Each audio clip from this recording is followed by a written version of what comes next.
This episode is brought to you by the Jordan Harbinger Show. Do you want a new podcast to look forward to each week? One that's got it all, entertainment, information, and stuffed with actionable content? Yeah, you do. Because who wouldn't want to listen in as Jordan dives into the minds of fascinating people, from athletes, authors, and scientists to mobsters and spies. Each week, Jordan uses his interviewing talents to bring you never-before-heard stories and insights to make life more understandable. He has one of the most highly rated self-development shows out there. Listen in, learn, and look forward to each new episode, like I do. And I would like to recommend a few episodes myself. The first one is episode 650, Brian Klaas, The Corruptible Influence of Power, and the other one is episode 585 with Timothy Snyder, 20th Century Lessons on Tyranny. Check them both out. You can't go wrong with adding the Jordan Harbinger Show to your rotation. It's incredibly interesting. There's never a dull show. Search for the Jordan Harbinger Show. That's H-A-R-B as in boy, I-N as in Nancy, G-E-R, on Apple Podcasts, Spotify, or wherever you listen to podcasts.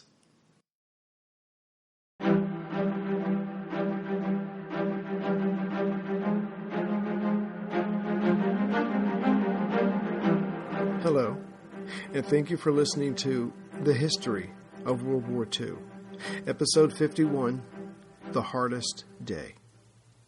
Last time, we saw the Luftwaffe up the ante in this winner-take-all game by bringing Air Fleet 5 from Norway into what was supposed to be an overwhelming attack.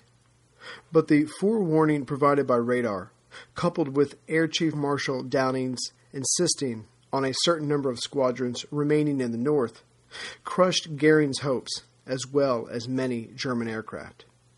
So of the air fleets, or Luftflottes, in German-occupied territory, Air Fleet 2 and 3 were once again on their own. But they still had the numbers to get the job done. Therefore, Sperla and Kesselring did not feel that they had lost anything. So, as Friday, August 16th got a start, the Germans were optimistic. And the weather seemed to be mostly on their side, with a mostly clear day, but haze in the channel.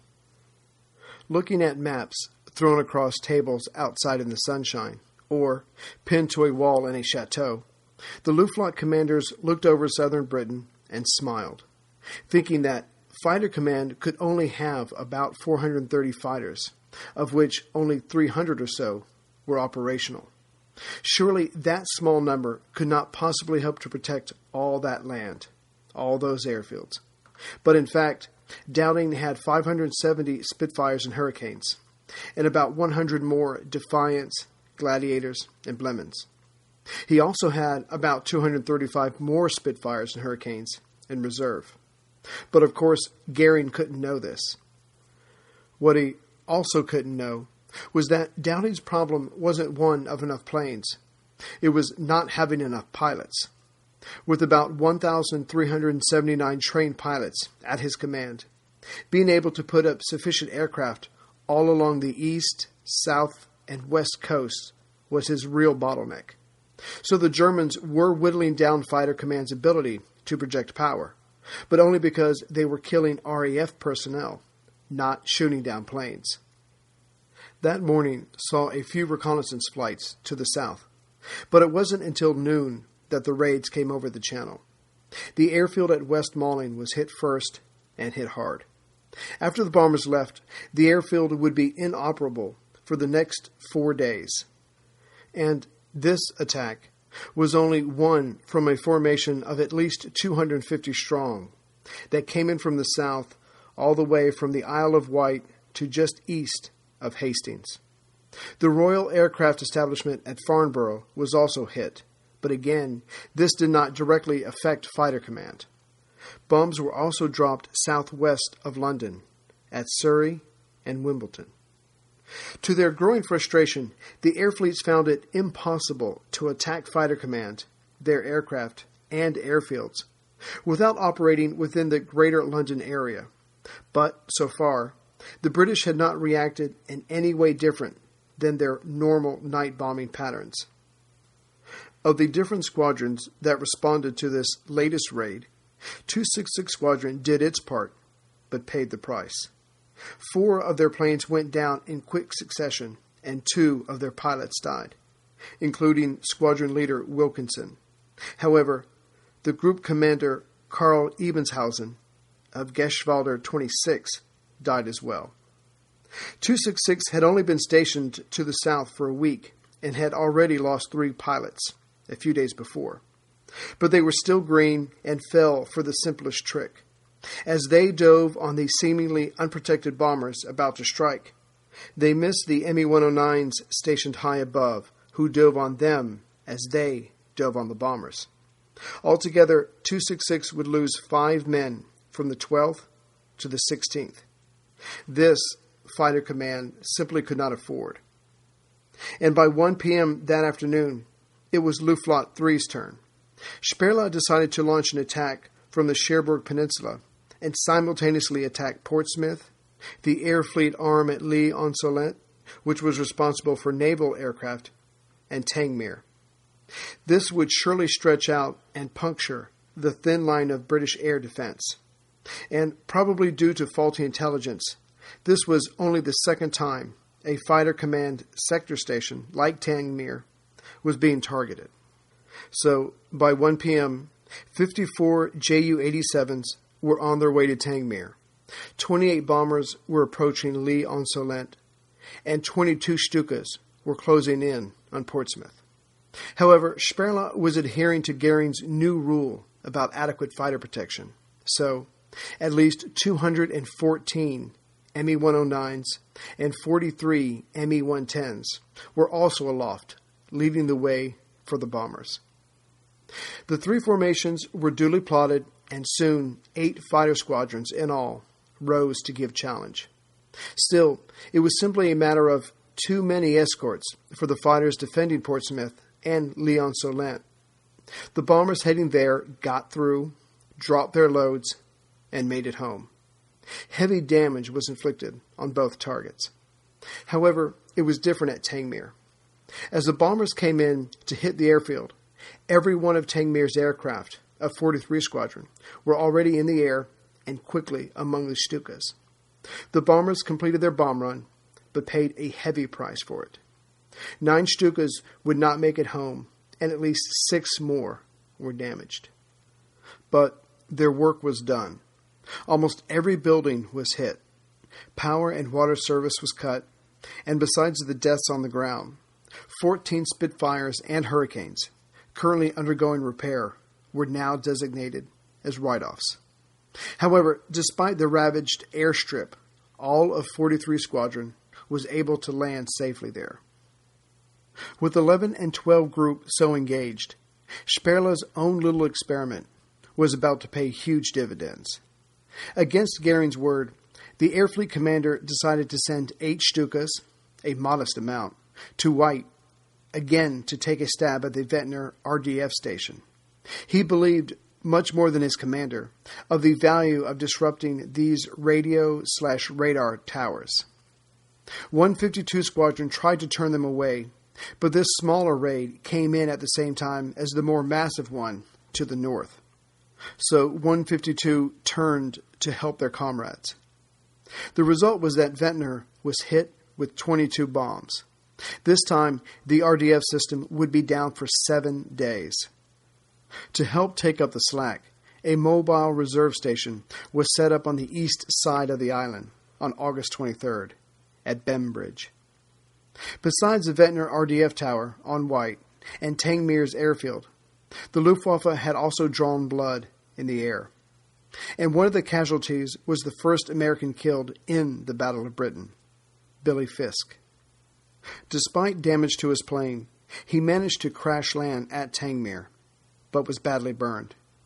He died of shock the next day. And there will be a short bio of him at the end of the episode. And, as can be imagined, both sides of the Atlantic mourned his loss. But another pilot, James Nicholson, was luckier.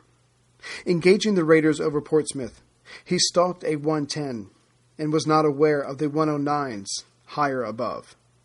A 109 dove down on him and hit his plane with 4 cannon shells. There was immediate damage to his cockpit window, his foot, and his reserve tank that then caught fire.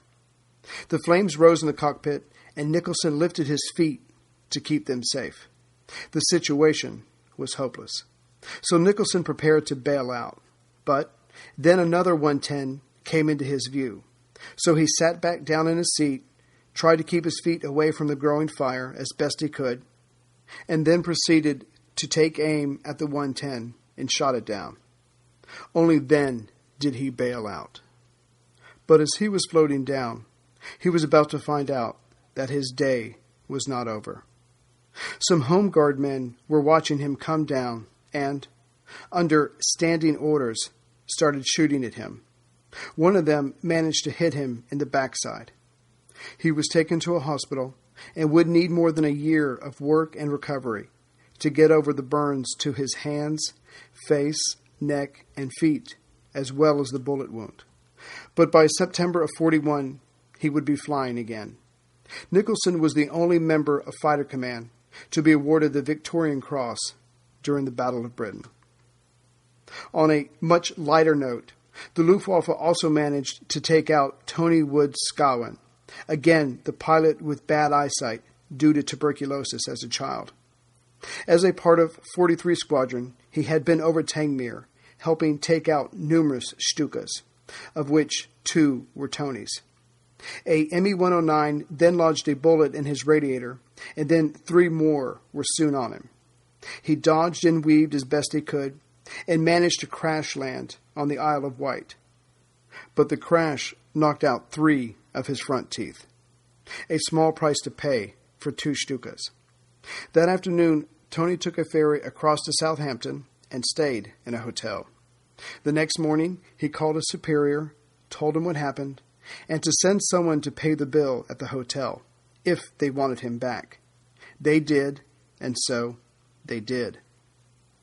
Later that afternoon saw 2 more raids, one at Bryce Norton, halfway between London and Bristol, and the other a strafing run on Manston. At least 50 RAF aircraft were destroyed on the ground, but fortunately for the British, only a handful were fighters. Most were training aircraft. Toward evening, Churchill, who was on his way from London to Chequers, stopped by Park's headquarters at Uxbridge, which was on the way. With him was his Chief of Staff, General Ismay. The Prime Minister watched as all of Park's aircraft were launched, dealing with another afternoon that raid of 100-plus German aircraft to the southeast, at Dover, as well as the Thames estuary. But then more bandits were plotted as they crossed the Channel. This was a 70-plus raid. They went on to attack airfields in the south and southeast. And although the Prime Minister did not know the detailed workings of Fighter Command, that 10 Group and 12 Group could and did help out, he was clearly moved by 11 Group giving it all they had. As they got back to his car, Churchill said to Ismay, "Don't speak to me. I have never been so moved." What he just witnessed reminded him very much of when he was in France and asked General Gamelin about his reserves. So, too, did it seem that Fighter Command was throwing in everything they had, and yet the Germans had more. About 5 minutes later, Churchill leaned over a bit and said, "Never in the field of human conflict has so much been owed by so many to so few." Ismay remembered these words and repeated them to his wife when he got home. That night, bombing was slighter than of late. Between 10 and 11 p.m., a few raids flew over the airfields in East Anglia. Further north, Martlesham and Harwich was also hit. When those raids ended, the Thames estuary received its regular attention around 11:30 that night. About the same time, White plotted bandits as best it could, but those were guessed to be mine-laying. Afterward, some raiders were plotted in the Bristol Channel area, and although a few fighters were sent up to intercept, none of the bombers were engaged. The indiscriminate day and night bombing killed 72 civilians and injured 192 more. And the day's air battles claimed the lives of 16 RAF pilots, with 19 more being injured. Losses for the day were 22 for the RAF and 45 for the Luftwaffe. Total reported losses to date were 217 and 429, respectively.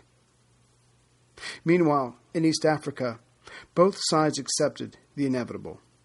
Italian troops consolidated their gains, cautiously moved forward, but purposefully did not engage the British rearguard, who were themselves moving back towards Bardea.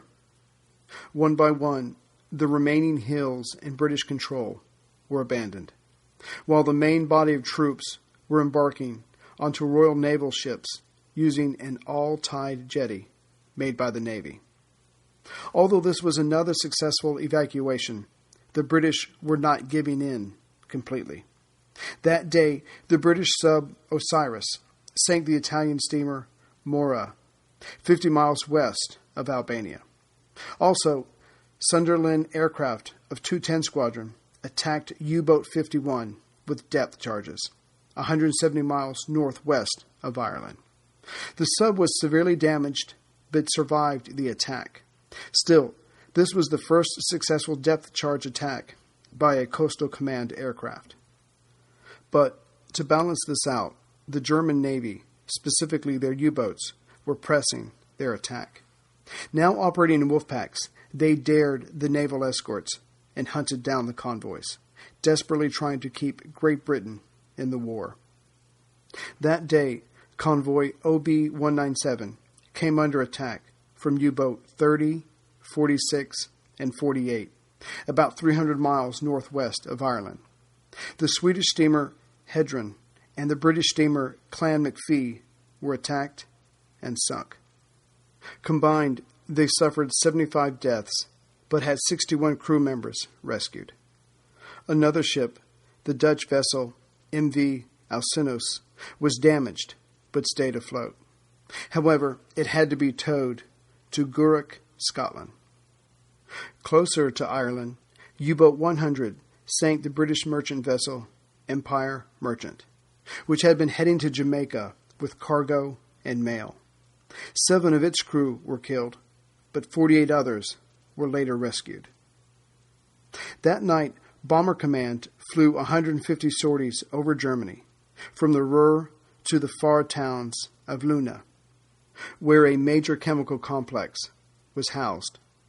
They also hit Augsburg, where Messerschmitts were made. 7 of the bombers did not return. However, like the German night bombings, it was hard to accurately gauge their level of success. Hey everyone, Ray here. I've never told you this before, but I live in a cove. It's very nice, but everyone around me is retired, and they spend hours every day on their lawn, which always leaves my yard bringing up the rear. But now I have a ringer, that being Sunday Lawn Care. This year will be different. Yes, spring is here, and it's time to get the lawn ready and keep it looking great. Again, I'll be leaning on Sunday to help me, and if you should give them a try, like me, you'll not have to worry about chemicals. Your lawn will look great, and your family will be safe. Because Sunday can help you grow a beautiful lawn without the guesswork or the nasty chemicals. Here's how it works. When I signed up for Sunday, their lawn analysis tools created a personal nutrient plan delivered right to my door when I need it. They send the packages, I attach them to my garden hose, and spray. I'm done in less than 15 minutes. No more hard work. Instead, I'm working smarter. And you can too. And Sunday is offering our listeners 20% off. Full season plans start at just $129, and you get 20% off at checkout when you visit getsunday.com/World War II. That's 20% off your custom plan at getsunday.com/World War II. The next day, Saturday, August 17th, saw fine weather, but no real raids. This was probably due to the sheer exhaustion of the Luftwaffe pilots and their ground crews. Fighter Command contentedly took this time to repair airfields, rest and tend to their pilots and their aircraft, while the civilians tried to get back to some sense of normalcy with the help of the Waves and other organizations. Meanwhile, the group commanders and Dowding discussed their ever-increasing shortage of pilots. On this day, Dowding would step out of his insular world and ask Bomber Command about borrowing or transferring some of their pilots. Losses so far were hard on everyone, and the planes were readily fixed or replaced, but not the brave men who used them to defend the British skies. Again, the weather was mostly clear, but the south, southwest, and east coasts saw reconnaissance flights mostly, except for single or small numbers of aircraft looking for opportunities. A few bombs were dropped on airfields to the southeast, but as soon as the RAF fighters were launched, the German aircraft made for France. The same result occurred when raiders flew near convoys to the southwest and east. However, the alert AA gunners at Southampton took out a bomber early in the morning. That night, everyone on the British side of the Channel was expecting, or rather hoping, this relatively calm day would continue into the night. And at first, it seemed as if their prayers all over Britain were being answered. But around 11 p.m., the frequency of bombs being dropped sharply increased. From then until early morning, high explosive bombs were dropped across the Midlands, Merseyside, South Wales, and on their airfields. As the sun came up on the 18th, there were discovered 13 RAF personnel deaths, with 15 more injured, while 10 civilians were killed, with 66 more injured. Bomber Command got back to work that night, flying 102 sorties. Some headed for Germany proper, but others made their way to airfields in Holland, Belgium, and France. But this time, all aircraft reported home after their mission. Again, their accuracy was anyone's guess. In East Africa, the British are all but ready to leave British Somaliland. All remaining units were on the beaches of Bardea. The Italians were ordered to let them go in peace, staying about 40 miles away from the capital. Mussolini, keeping his own counsel, wanted whatever he could get from the British without too much bloodshed, but was perhaps keeping his options open by not trying to annihilate the last of the British forces. It was either that or the British cruiser HMS Ceres was close by, covering the evacuation. And not being able to read Il Duce's mind, shells from the Ceres found the forward Italian troops. Soon the last British soldier was gone, and they counted their losses. 38 wounded and 102 killed. Mussolini's orders were wise in that the Italians had already lost 465 killed, with another 1,530 wounded. Back in London, Churchill, who felt that Fighter Command was giving at least as well as they got, felt comparatively that Somaliland had been lost without a fight. But Commander-in-Chief Middle East General Wavell replied, "A bloody butcher's bill is not the sign of a good tactician." This enraged Churchill, since he had his own battles in the Commons, but he did not sack Wavell or Major General Godwin Austen. Yet.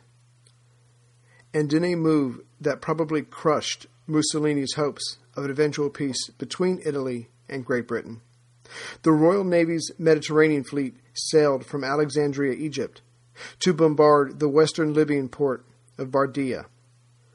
Around 7 a.m., the battleships HMS Warspite, Malaya, and Ramillies, with the cruiser HMS Kent, along with 12 destroyers, shelled Bardea and the groups of Italian troops 12 miles south at the Fort Campuzzo. Unfortunately for the Italians, their light coastal batteries were unable to reach the British warships. Sunday, August 18th, was to be the day. This was the day that the Luftwaffe, Goering's Luftwaffe, would destroy, would smash Fighter Command.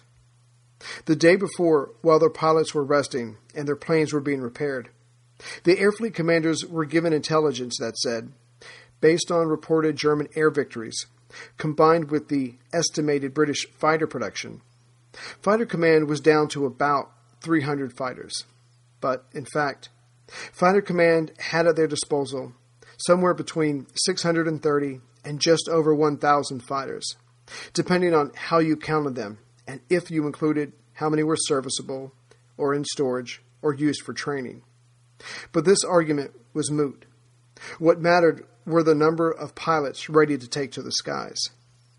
Training for the RAF pilots had already been reduced from a month to 2 weeks.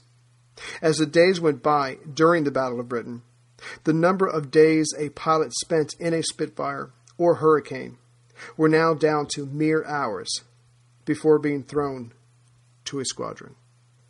And German tactics were sound, but their strategy was flawed, bloody, and wasteful. And their faulty intelligence only exacerbated this.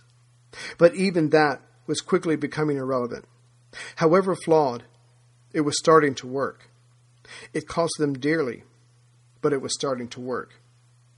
As for the German pilots themselves, they were tired of hearing how easy this was going to be, that the invasion wasn't even going to be necessary, that Fighter Command was almost broken, and Goering's moves were setting up his ultimate checkmate. The match was practically over. Except the German pilots were looking around and noticing their missing comrades. Their planes were shot up, their crews were working all hours to repair them, and that they would be up there again on the morrow. And all that they could do was obey orders, hope for the best, and even then, hope that they had enough fuel to make it back over the channel. And for Luftflottes, too, that was about to become a whole lot harder. Sperla, who believed in Goering's plan, was following his superior's ideas by moving his attacks more inland as the battle went on. The corpulent Air Fleet commander planned to bomb Hornchurch, North Weald, Biggin Hill, and Kenley. And these were all sector stations. Clearly, he had already forgotten or made excuses for the losses on the 16th. He also planned on using a relatively fresh Geschwader of fighters against Godsport, Ford, and Thorney Island near the Hampshire coast.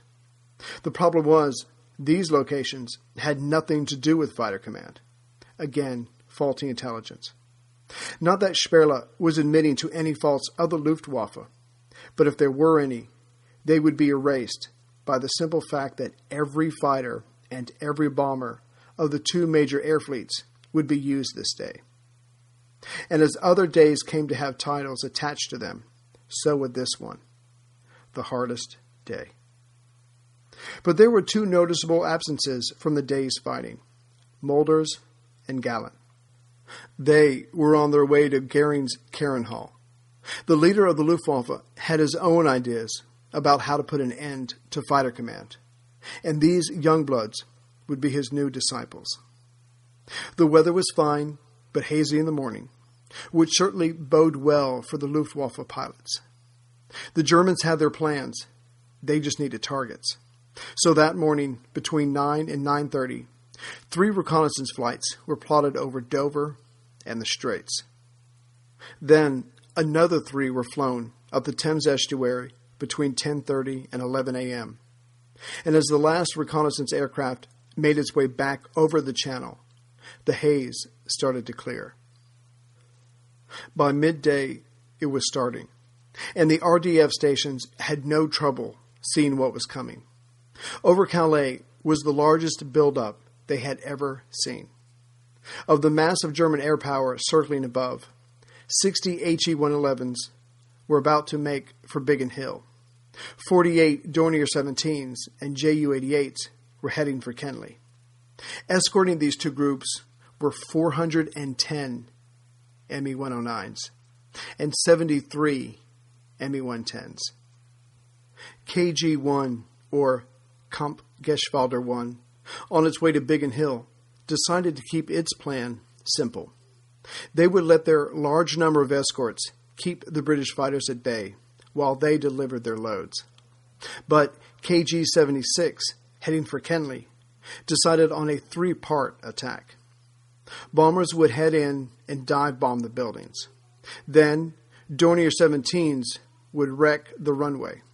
And finally, the specially trained 9th Staffel, flying Dornier 17s as well, would come in low without fighter cover and hit anything left standing. The first plan was simple, but using numbers. The second plan was complex, but not overly clever, and again, they were relying on numbers.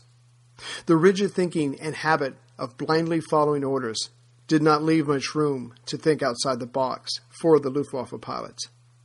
On a few occasions, trickery was used and paid huge dividends for the attackers. Although not covered previously, 2 days ago on the 16th, a small group of Ju-88s casually approached the RAF base at Bryce Norton, as if to land. They were hoping to be mistaken for Blemons. The plan worked, and only at the last second, when they opened up their throttles, did they drop their bombs, causing significant damage. But this idea of something other than smacking your opponent straight in the mouth never occurred to them on a large scale. But the weather, fate, or karma decided to take a hand. As the bombers formed up and headed over the channel, they ran into clouds and lost cohesion. By the time they cleared the clouds and formed up again, the Ju-88s, who were supposed to go in first, were behind everyone, and the specially trained 9th Staffel in the Dornier 17s, who were supposed to be last, were the first to reach Kenley. It was 1:22 p.m. The Dorniers had been able to fly in under the radar, as planned, but they were spotted by the Observer Corps, who dutifully called in their location and bearing. The ladies in the ops room at Kenley calmly watched one of their own move the hostile marker over their station. Within seconds of that, they heard the Beaufort's guns sound off. So the Dorniers were getting it from the ground and from the sky, as 111 Squadron from Croydon came down on them. Kenley's fighters, 615 Squadron, were already on their way to help Biggin Hill. Those bandits had been plotted and help was asked for. But there was one more unexpected surprise for the bombers at Kenley. Besides the Beaufort's guns taking aim, there were also special rockets being fired up, like flak, purposefully in front of the bombers. These rockets were attached to cables, now extended up as far as they would go. Normally, this would not have been a problem for the bombers, but the 9th Staffel were trained to go lower than traditional bombers to improve their accuracy. So the Dorniers came in, but the head Dornier on the left-hand section of 3 came in a little higher than the others. So they were safe from the cables, but now they were in a better position for the AA guns, and they opened fire. The lead plane was hit and caught fire. Partially out of control, it made contact with a cable that dragged it down and forced it to slam into a bungalow at the edge of the airfield. One of the other Dornier's wings caught a cable, but that pilot, not having to worry about his aircraft being on fire, had the presence of mind to bank right and watch the cable slide off his wing. The pilot of the lead plane on the right-hand section was hit in the chest from a Lewis light machine gun and begged his navigator to get him home. Without hesitation, navigator Wilhelm Ilg took the control and straightened out the plane, making for home. Another of the Dorniers was then taken out by hurricanes from 111 Squadron. So, within minutes of their attack, 2 of the bombers were down, and the rest had suffered some level of damage. They headed for home, being pursued by 111 Squadron, who would take out 2 more of them. 2 more lost an engine and ended up coming down in the channel or just making it to French soil. This left 5 still in the air, struggling against the British fighters, their own damaged engine or injured crew to make it home. 2 others landed at airfields in France, and 1 crash-landed on the sand dunes at Calais, and another crashed at Abbeville. The last Dornier, the one being flown by its navigator, made a wheels-down landing. But his pilot died on the way to the hospital. Navigator Wilhelm Ilg was awarded the Knight's Cross for his bravery. Back at Biggin Hill, Sandy Sanders and Douglas Hone of 615 Squadron were responding to a call from Biggin Hill for assistance. While a few miles out, the 2 pilots noticed bombs falling in between their aircraft, literally yards away from Sandy's wing. They looked up and saw Dorniers who were trying to be clever. Sandy pushed hard on the throttle and climbed as vertically as he could. He knew in seconds the plane would stall, but if he was lucky, that would be all the time he needed. His gun started blazing away at the closest Dornier. His luck held, the Dornier pilot's luck did not, and soon it was smoking and aflame. Then Sandy's plane stalled while he was still upside down, and he started falling. But once the nose was pointed to the ground, it was easy to get the plane under control and then head again for Biggin Hill. But then he saw another Dornier and gave chase. The pursued Dornier, probably panicking, turned hard, which left a Ju-88 also banking steeply right in front of Sandy's guns. And since 1 bandit in front of you is worth 2 anywhere else in the sky, he let rip. He purposefully aimed for the pilot, the fastest way to bring down a bomber. There were, after all, many more to contend with, and soon saw the plane dive and head straight into the woods at Ide Hill, a few miles south of Biggin Hill and close to Churchill's private residence at Chartwell. By now, the highest-flying Dornier 17s were over Kenley.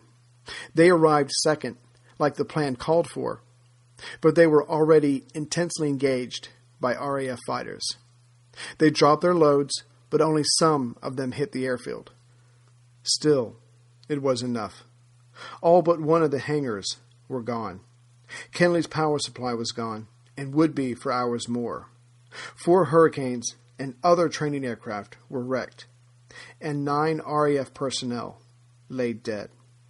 But for all that, Kenley's use as an airfield and sector station would continue. Soon after, the Ju-88s, which were supposed to come in first, then came in. But by this time, the airstrip was covered with smoke, and any accurate mop-up bombing was impossible. They decided to make for West Malling. As for Biggin Hill, its damage was much lighter, and this is despite the fact that 9 times the tonnage of bombs were dropped in a fairly undisturbed bomb run. This is because the bombs there mostly hit the landing area, which was relatively easy to repair. The other bombs landed in the woods to the east. The price for this success was 4 Dorniers shot down, with the remaining 5 damaged. Of course, the German fighters providing cover for these 2 raids engaged and were engaged by RAF fighters. However, it's worth looking at how they define success at this stage of the conflict. If the Luftwaffe embroiled the British fighters to the point that the defenders had no opportunity to attack the bombers, that was a success now. But a few weeks ago, that would have not been the case. Before, the bombers were only used as bait to force fighter command into the air. Then the Messerschmitts would have their chance to decisively win the air war. Now, they were only to defend the bombers while they carried out their tasks, which, if successful, would make fighter command's job impossible. You can't focus your limited planes, take off and land, if your radar is out, your airfields are cratered, your planes are destroyed faster than they can be replaced, and your pilots are dead or wounded. But now for the Germans, it seemed that, for their bombers to get through, adequate support now meant a fighter sweep beforehand, fighters in tight with the bombers, and lastly, fighters overhead to react to any unexpected situation. It turns out Goering was right. despite his flaws. And now, more German fighters were being shot down than British, and more than any plan called for. Also, more German bombers were being shot down, or severely damaged, than any plan found acceptable. But there was one potential bright spot for the Luftwaffe that could have changed all this. But most positive events were now taken as a fluke if normal tactics were not used. For example, Oberlieutenant Gerhard Schöpfel was leading some of the Me-109s ahead of the bombers, heading towards Kenley and Biggin Hill. But over Dover, Schöpfel saw a squadron of Hurricanes climbing. It was 501, and they were on their way to Canterbury. About to order his planes to dive down and hopefully bounce the Hurricanes, he paused and thought for a moment. He noticed that there was a lone Weaver behind the other planes. So, ordering his men to stay put, but to cover him if need be, he moved into the sun and dove down, alone. He got within 100 yards of the Weaver and fired his guns. The Hurricane immediately went down in flames, and Schöpfel then climbed right back into position. The other RAF fighters did not notice the attack. So Schöpfel dove down 3 more times, and each time took out the last plane. But on the 4th one, he got too close, and pieces from the exploding Hurricane hit his plane. Soon oil was covering his canopy. The other Hurricanes finally noticed something and scrambled. At this, the rest of the Me-109s dove down to intercept. But, as it happened so many times before, the dogfight was inconclusive. This should have been an invaluable lesson for the Luftwaffe, but instead, although at an extremely high cost, it ended up serving the RAF better in the long run. 501's formation had been fighter command textbook, but clearly something had to change. Fortunately for the British, 3 of the pilots were only wounded and would fight again another day. Hey everyone, Ray here. So I'm sure you've seen the headlines. Inflation is up, everything is more expensive, and it's probably not going to get any better anytime soon.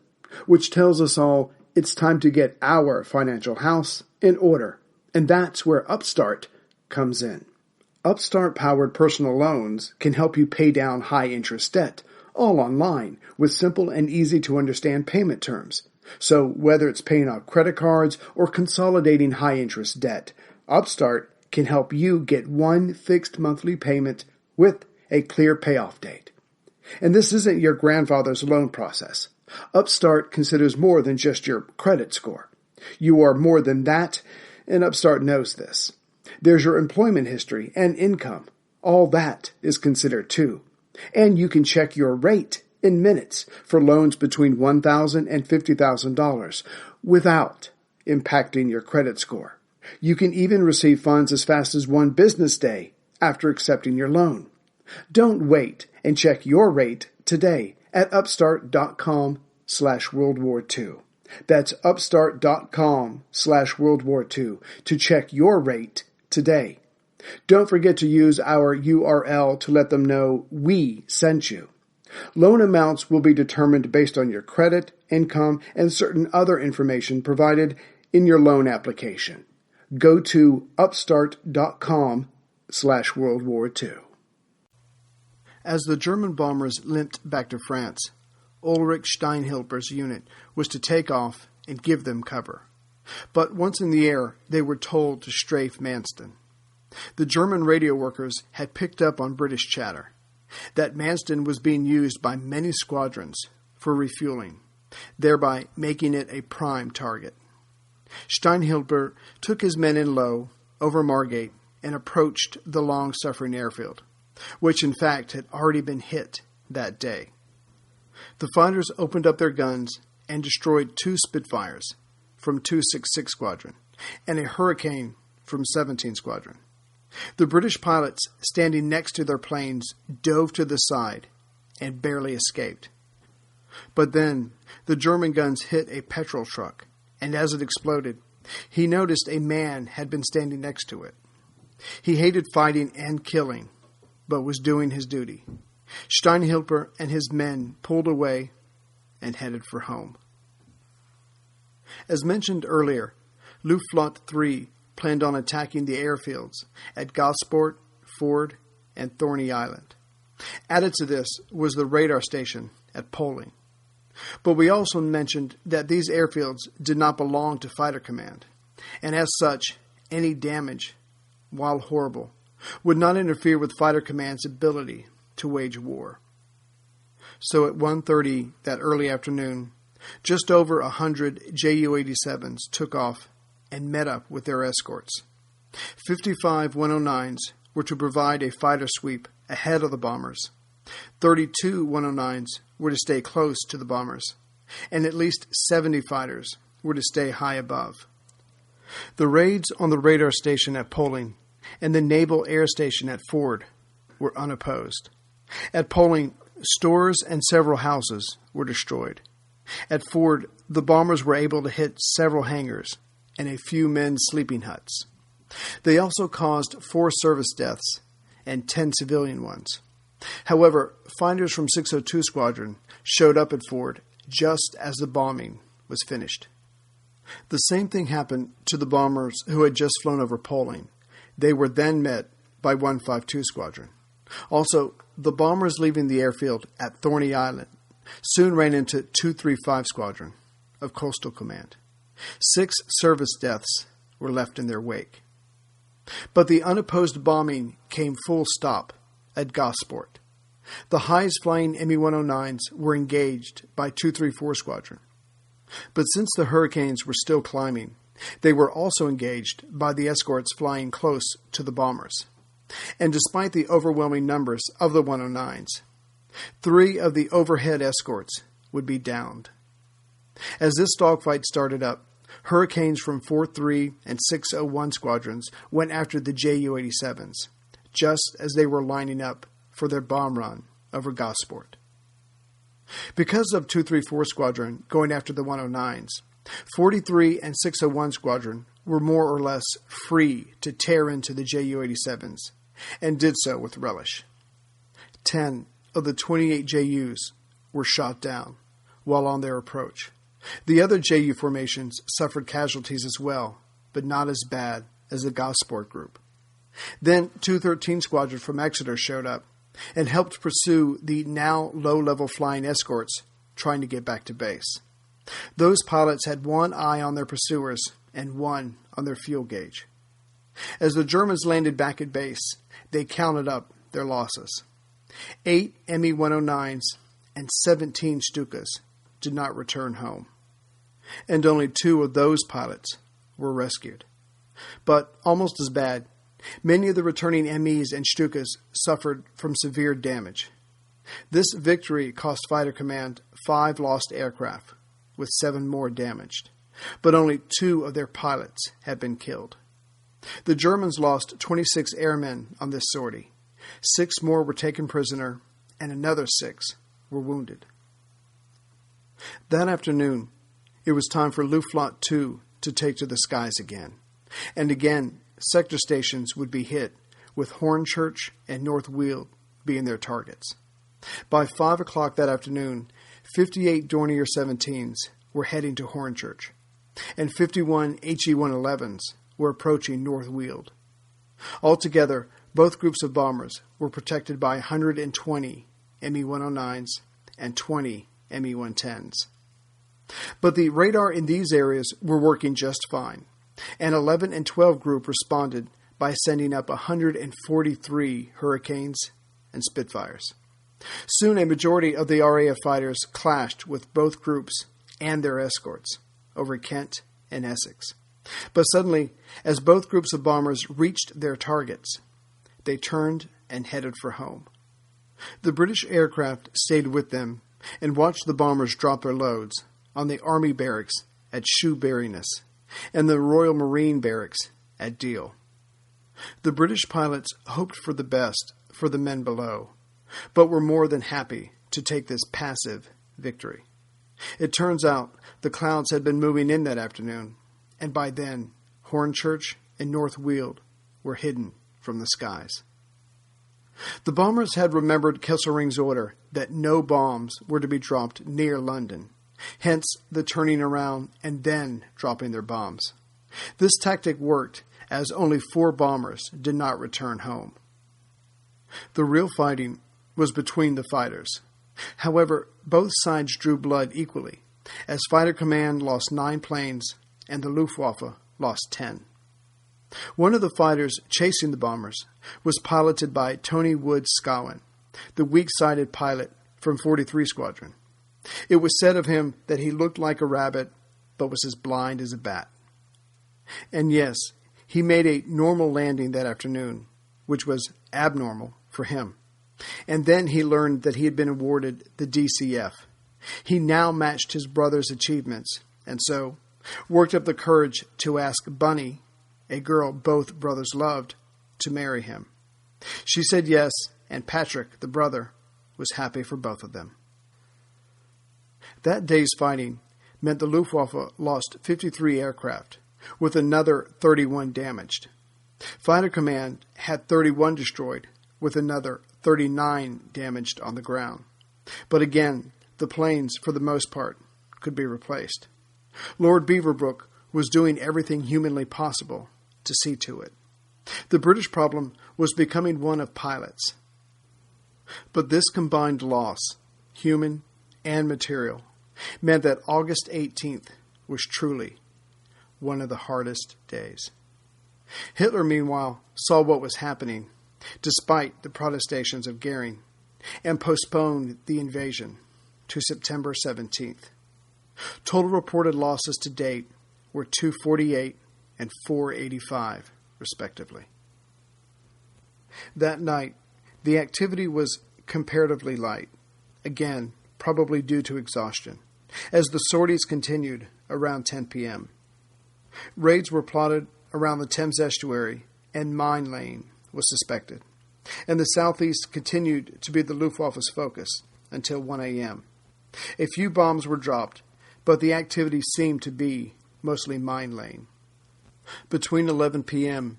and 2 o'clock the next morning, about 14 raids were plotted over Wales and the Bristol area. Some of the aircraft went as far north as Liverpool. Again, a few bombs were dropped, but the Germans mostly stuck to laying mines.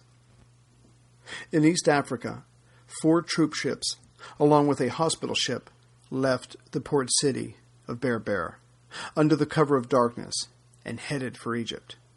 They were carrying 7,000 people, including civilians. The Australian cruiser HMAS Hobart stayed behind that night to take on any inevitable stragglers and destroying any remaining equipment. This was one of the many lessons learned from Dunkirk. However, absent from the ships were many of the Somalis from the Somaliland Camel Corps. They decided to remain behind, and the British decided to let them keep their weapons.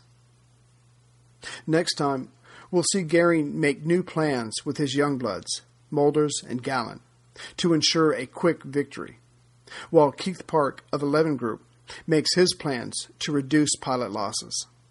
And on August 20th, Churchill will address the Commons, as the war was coming up on its first anniversary. He remembered what he saw at Uxbridge and what he had said to General Ismay about never was so much owed by so many to so few.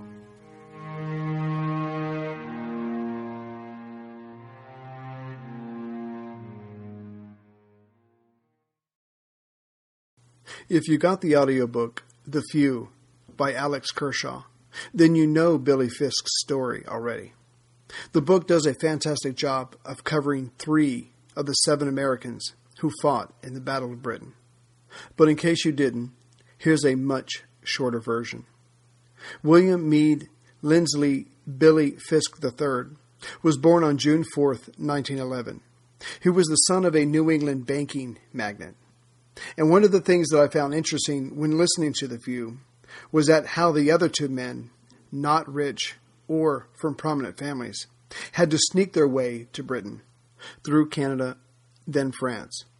There were police and other federal agents at the ports, train stations, and airports to make sure young American men did not, in fact, sneak off to Britain to fight, because it was against the law. But not Billy Fisk. He attended school in France and then went to Trinity Hall, Cambridge, in 1928. He then worked at a London office of international bankers.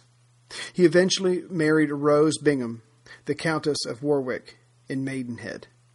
He had discovered the sport of bobsledding in France and loved the speed and danger. As the driver of the first five-man U.S. bobsled team, the U.S. team took the gold at the 1928 Winter Olympics in Switzerland. He then went on to win the gold again in the 1932 Winter Olympics in New York. However, he chose not to participate in the 1936 Winter Olympics in Germany.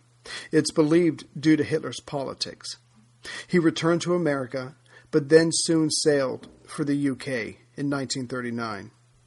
One of his friends on board the ship was a member of the 601 Squadron, the Millionaires Squadron. Billy loved flying and speed and the danger of it, so volunteered himself to fighter command. To get by the law in the U.S., he pretended to be Canadian. Never mind winning 2 gold medals for the U.S., now he was Canadian and wanted to fight the Germans. Money does have its privileges. As we already covered, Billy Fisk's plane was damaged while taking out a dive bomber. His plane caught fire, and Billy's hands and feet were burnt. He could have gotten out, but instead chose to bring in his plane for a landing, which he did, but it exploded after he was taken out of it. But the damage and shock to his body was too much, and he died the next day. He was 29 years old. His funeral was held on August 20th, 1940, and his coffin was covered in the Union Jack and Stars and Stripes. Fisk was buried in the St. Mary and St. Blaise churchyard in Boxgrove, Sussex. The inscription on his gravestone read, "He died for England." On July 4th, 1941, the American ambassador John Wynett, who was covered in great detail in the book Citizens of London, another audible recommendation, unveiled a plaque in the crypt of St. Paul's Cathedral that read, "An American citizen who died that England might live." Greetings, everyone, from Central Virginia. Sorry the show ran long again. Just trying to pack it all in there. I just wanted to quickly thank those who donated to the show so I can keep buying reference material. Andy S. from Cordova, Tennessee. Daniel B. from London, UK. James F. from Maidenhead, UK. And Pierre G. from Quebec, Canada. And also I'd like to thank Penny L. for ordering some CDs. Volume 5 of the CDs is ready if you wanted to get it on the website, worldwar2podcast.net. I've also added some more books to the Audible list. And just to let you know, Paul Finch, who handles my website for me, thank God, is currently working on making each volume have its own distinct cover. So he's working on that. I'll let you know when he has something ready. And another talented young Scotsman has volunteered to help me put an app together. So I'm working on that, or should I say he's working on that. And I'll let you know when there's more information out there. And lastly, I would like to encourage all of you to check out Laszlo Montgomery's The China History podcast. He covers history, events, culture, language, important people, and even though he doesn't cover it in a linear fashion like I do, he certainly does touch upon different parts of World War II, some of the events that came before it and after it. So it's definitely worth checking out, and he's certainly making my job a lot easier. And you can also check out his website at ChinaHistoryPodcast.com. So again, thank you for listening, and I'll see you as soon as I can with episode 52.